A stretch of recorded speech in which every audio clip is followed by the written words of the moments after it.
Praise lord. అనేక సార్లు పరిశుద్ధంగా జీవించాలి, దేవునికి ఇష్టానుసారమైన బ్రతకాలని అనేక సార్లు దేవునికి దూరంగా అయిపోయినటువంటి ప్రియమైన దేవుని బిడ్డ, దేవుడు నీతో మాట్లాడుతూ ఉంటున్నాడు.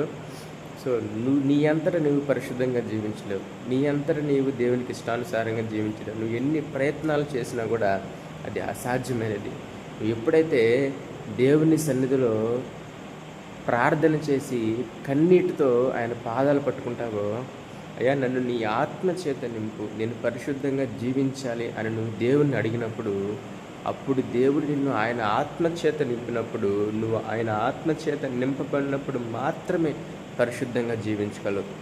నువ్వు ఆయన ఆత్మచేత నింపబడితే నీ చుట్టూ ఉన్న వాళ్ళకి వెలుగు, నీ మాటల ద్వారా ఎదుటి వారికి రక్షణ కలుగుతుంది.